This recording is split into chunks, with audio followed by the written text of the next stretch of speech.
dididiklah anak-anakmu akhlak kepada 3 perkara. Yang pertama, hubbi nabiyikum. Tanamkan akhlak di dadanya agar timbul cinta kepada baginda Rasulullah Shallallahu Alaihi Wasallam. Makanya di mana-mana saya menghadiri maulid, di mana-mana saya mengisi majlis taklim. Kemarin 2 hari yang lalu saya baru pulang dari Indramayu. Saya masuk di basis Nahdlatul Ulama dan memang kebetulan saya dulu nyantrinya di tempatnya Rois Am PBNU 4 kali berturut-turut, Al-Maghfurlah Kiai Haji Muhammad Ahmad Syahal Mahfud. Ya, insyaallah masih alumni Matlaul Falah di daerah Kajen di Pati, Jawa Tengah. Di sana dibaca maulid, di sana dibaca Al-Barzanji, di sana dibaca maulid tiba, di sana dibaca Diyaul Lamid. Cuma sayangnya bukan itu tidak bagus, bagus. Sholawat itu perintah, sholawat itu sunnah, sholawat itu ijazah langsung dari Allah Subhanahu wa Ta'ala. Tapi alangkah indahnya kalau kita kaji dan mengerti isinya. Makanya orang zaman dulu, Pak, saya dulu pernah ngaji di muridnya Kiai Hasbiallah, termasuk beliau adalah muridnya Kiai Haji Nur Ali di Kampung Mangga di Semper. Saya 3 tahun ngaji sama beliau, namanya Kiai Haji Abdul Rosyid Romli. Setiap disebutkan namanya, di setiap dibacakan maulid di pengajiannya, beliau selalu meneteskan air mata. Segitu kenalnya beliau dengan Rasulullah. Saya sering tidur sama beliau tiap malam. Saya jarang tidur di musholanya, saya selalu diajak tidur di kamarnya. Beliau tidak akan tenang hatinya sebelum beliau membaca sholawat sallallahu ala Muhammad itu paling sedikit 1000 kali, sambil menundukkan wajah, sambil meneteskan air mata. Ketika saya tanya, Abah, kenapa disebutkan nama Rasulullah Abah menangis? Jawab beliau, amin. Rasulullah itu bukan ponakan Abah, Rasulullah itu bukan Pak D-nya Abah, Rasulullah itu bukan orang tua Abah, tapi betapa Rasulullah cinta kepada Abah selaku umatnya. Kalau saya kemarin 6 tahun, Pak, saya tiap Senin ngaji di Sukabumi. Ya bisa dibilang pencari hidayah. Karena yang namanya mencari hidayah ini luar biasa. Minimal bagi jamaah pencari hidayah ini 17 kali tiap hari minta hidayah kepada Allah. Ihdinas siratal mustaqim, gitu ya. Sehingga dalam satu diskusi Allah abadikan dalam kitab Nashayul Ibad yang suka disampaikan oleh sahabat saya, taklimnya beliau buka kitab Nashayul Ibad. Di situ ada satu hadis, saya potong saja. Kullukum dhalun, tiap-tiap kalian itu tersasar, tiap-tiap kalian itu kesasar, illa man hadaituhu, kecuali orang yang aku berikan hidayah kepadanya. Fastahduni, maka mintalah hidayah kepadaku, ahdikum, akan aku berikan hidayah kepadamu. Nah, mudah-mudahan PPH tetap istiqomah, membimbing jamaahnya, menjemput dan mencari hidayah. Jangan cuma sekedar dicari, tapi dijemput. Jangan cuma dicari, jangan cuma sekedar dijemput, tapi ditempuh jalan-jalan yang menjadi sebabnya hidayah Allah kepada kita. Ini perlu. Saya 6 tahun di Sukabumi ngaji tiap Senin. Saya di situ baca kitab Syarh Syaikhunya Sa'du Somad Al-Palimbani. Saya punya guru Al-Maghfurlah Kiai Haji Muhammad Nuh. Kemarin haul yang kedua di akhir bulan Maulid, beliau nangis lalu bicara kepada Rasulullah. Kenapa? Sampai beliau bilang umat Islam mah enak, kata beliau. Kok enak, Wak? Saya manggilnya Wak.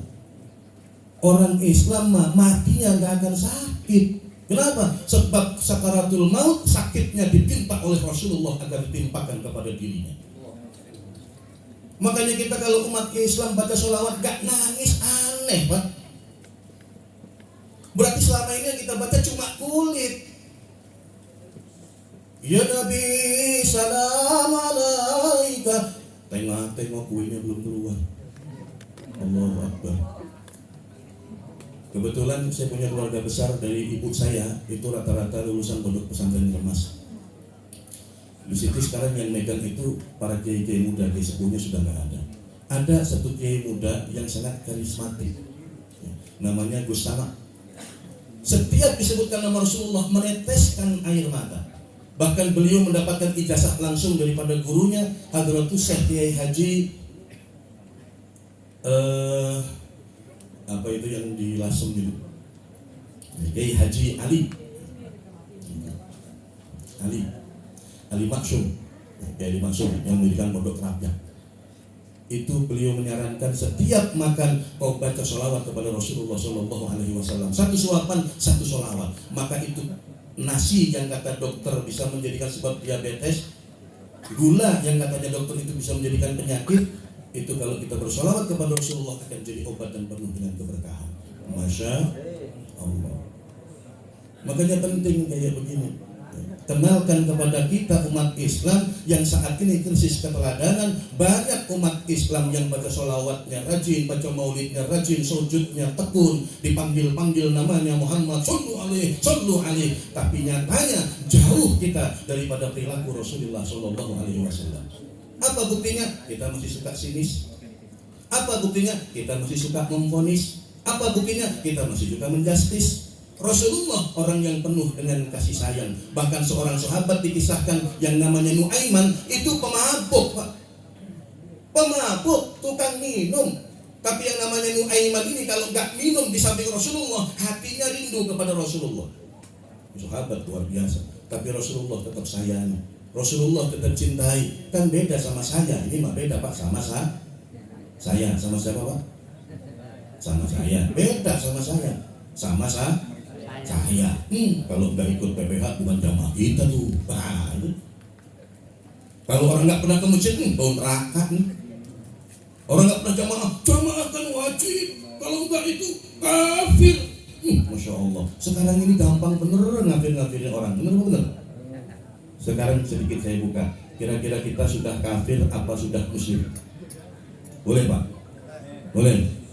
Allah berfirman dalam pesan sucinya di dalam Al-Quran, wa idh qulna lil malaikati isjudu li adama fasajadu illa iblis aba wastakbara wa kana minal kafirin. Manakala kami perintahkan kepada para malaikat untuk sujud kepada Adam, semua ahli tafsir menyatakan sujudnya malaikat kepada Adam adalah at-tahiyah, penghormatan.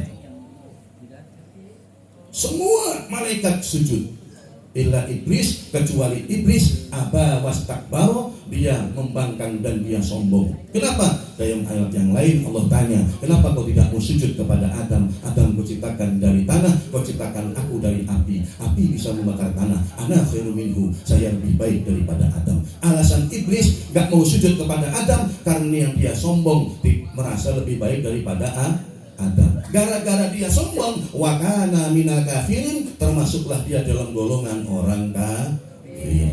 Jelas, Pak. Masih ada kesombongan. Apa yang mau Bapak sombongin? Saya punya orang tua di Marunda masih hidup, Al-Habib Said Al-Qadri. Beliau pernah nanya kepada saya, kamu tahu nggak jamban berjalan? Bapak tahu jamban berjalan? Bukan tukang sedot WC, bukan. Jamban berjalan tahu nggak? Setiap kita, di perut kita itu ada tainya, Pak. Mau ustadz, mau kiai, sama baunya. Gak ada yang patut disombongkan. Kita sepiteng semua. Itu nasihat beliau kepada saya. Saya punya guru, saya cerita guru-guru saya. Kiai Haji Ali Mukni Sopandi, 25 tahun ngantri di Lirboyo. Satu waktu pernah beliau itu lupa untuk aturan berwudu. Saya saksikan di depan mata. Nangis gerung-gerung, Pak. Makanya yang jadi ustadz, yang jadi kiai, yang jadi ulama, jangan sombong sama ilmunya, cuma tempelan tok.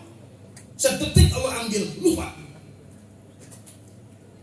Guru saya nggak main-main mondok di Lirboyo, santrinya Bakarin 25 tahun, Pak. Ngambil wudhu, lupa. Sampai diajarin sama muridnya yang masih TK.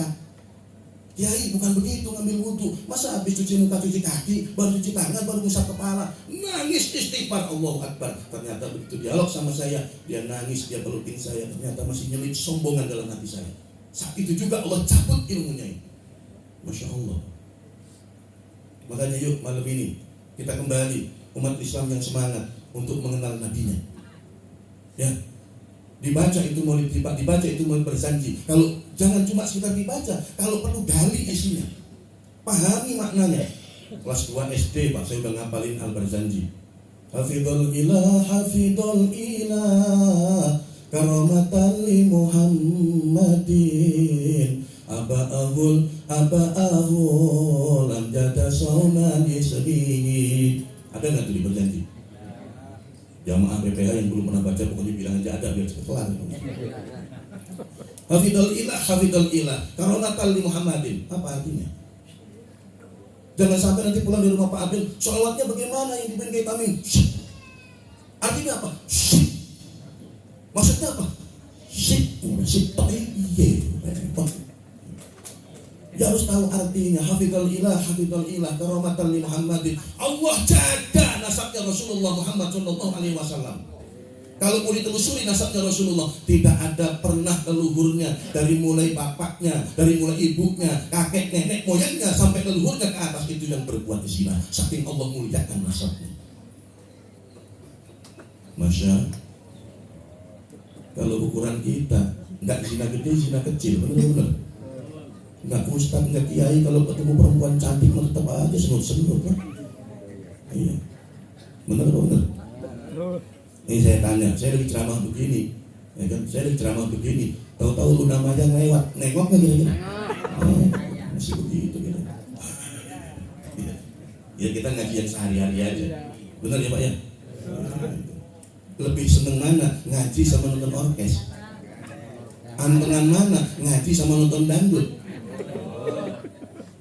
Tengah nonton dangdut, nonton dengerin ngaji kayak begini. Saya lihat di depan jamaahnya udah ganti berapa kali posisi. Sila salah, selonjor salah, ember salah.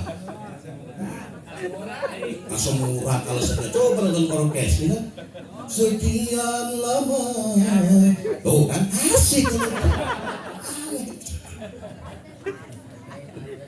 Ya Allah. Mahal ini kalau nyanyi mau misalnya. Ya Allah, ini satu ya, gitu ya. Jadi tanamkan akhlak di dalam dada anak kita supaya cinta kepada Nabi-Nya. Wahubi ahli baitihi, dan tanamkan juga cinta kepada keluarganya, para habaib. Kenalkan anak-anak kita kepada para habaib. Menurut Syekh Nawawi bin Umar Al-Jawi Al-Bantan dalam kitab Kasyifatus Sajjaknya, ya, bahkan dalam kitab Kifayatul Aqiyah ila Tariqatul Auliya yang beliau syarahi dengan syarah-syarah Limul Fudola, yang dinamakan ahlinya Nabi itu adalah para habaib yang beriman kepada Allah dan Rasulnya, kemudian para alim ulama, ya, kemudian para keluarganya dari Bani Hashim yang beriman kepada Rasulullah SAW, dan juga kepada kita umatnya yang cinta kepada Rasulullah SAW. Artinya kalau dikupas cukup panjang, ya. Kenalkan anak-anak kita pada para alim ulama, para habaib, akan timbul giroh di hatinya, ya, akan timbul giroh di hatinya untuk semangat mempelajari agama ini. Singkat saja yang kedua. Yang ketiga, wa qiraatul Quran, tanamkan akhlak di dada anak kita agar cinta kepada kitab sucinya Al-Quran, ya. Ini penting, ya. PPH tetap semangat mencari hidayah, tapi jangan lupa untuk mewariskan hidayah itu kepada anak-anak kita. Sebab jawaban umat Islam 10, 20, 30 tahun yang akan datang, jawabannya adalah anak-anak bapak-bapak semua. Jelas, Pak? Makanya kalau anak bapak nggak bisa matematika, anak bapak nggak bisa bahasa Inggris, bapak kursusin, sanggup buat bayar sebulan 300.000 sampai 500.000, betul? Kalau ngaji Quran bapak bayar berapa? Jangan hehehe. Ini perlu saya sampaikan. Kenapa? Supaya Quran nilainya lebih tinggi daripada yang lainnya. Dzalikal kitabul la raiba fihi. Demikianlah kitab ini kami turunkan yang tidak ada keraguan di dalamnya. Dzalikal, di situ menurut ulama para al-mufassir sepakat itu menunjukkan betapa mulianya Quran. Kursus matematika di Kuman. Kuman apa Kumon? Kumon. Kursus matematika di Kumon bapak sanggup sebulan bayar 300 sampai 500.000. Lah anak dikirimin di rumah Kiai Haji Mustafa, di rumah dokter siapa tadi? Sugiharto suruh ngaji sebulan cuma 20.000. Nunggak dulu lah itu. Ya Allah, itu ustadz dandannya keren Pak, pakai sorban, pakai baju koko, batuknya juga berwibawa. Luar biasa. Bapak pergi ke kebun binatang ke Ragunan, yang ditonton apa? Bayar kilo. Hah? 10.000. Itu kalau nggak keliling, kalau keliling kan 50.000. Masya Allah, harga ustadz lebih mahal, lebih murah daripada harga mall. Ya Allah, ini perlu kita kembalikan kemuliaan Quran ini. Jangan bilang kalau jadi ustaz, jadi kiai mah ikhlas. Mohon. Jadi kiai dan ustaz mah kudu ikhlas. Tapi kita umat Islam yang ngerti memuliakan Al-Quran. Matematika mah cuma nyampe depan kuburan doang. Begitu kita mati, panggil Pak Amil, suruh cari tali rapiah, ukur 2 meter kali 1,5 meter, bener-bener. Udah cuma segitu doang. Ilokan bapak ibunya mati, itu anak ziarah. Pak, laporan nih Pak. Bah, laporan nih Pak. Ya, laporan ya. Matematika saya nilainya 10, bah 1 tambah 1, 2, 2 tambah 2, 4. Nggak nyampe. Bener-bener. Dunia pelajari, akhirat dipelajari, tapi titik beratkan kepada agama. Ini sekalian maulid.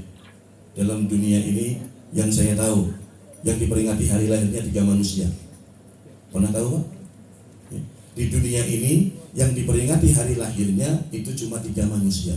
1, hari lahirnya baginda Rasulullah SAW. Yang kedua, hari lahirnya Yesus Kristus, katanya gitu. Yang ketiga, perempuan satu-satunya di dunia yang diperingati hari lahirnya setiap tanggal 21 April, kelahiran Jepara. Ya, meninggalnya di Rembang adalah Raden Ajeng Kartini. Beliau itu ternyata murid kinasihnya Kiai Soleh Darat Semarang, guru daripada para ulama Nusantara. Dan beliau dalam sejarah pernah membuat satu tafsir Al-Quran, cuma disayangkan belum sampai umurnya sudah dipanggil oleh Allah Subhanahu wa Ta'ala. Penting Pak, makanya ini penting. Ajarkan anak kita baca Al-Quran. Kalau kemudian memahami isi daripada Al-Quran, kemudian kita arahkan supaya anak kita ini sebatas maksimal kemampuannya mengamalkan Al-Quran. Sebab yang namanya ngambil Al-Quran juga sebatas maksimal kemampuan Pak.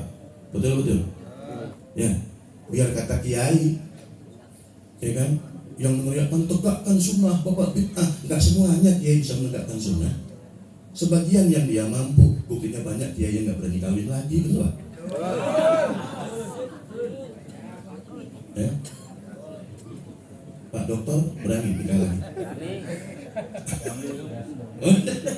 Gitu ya. Jadi ya seperti itu ya.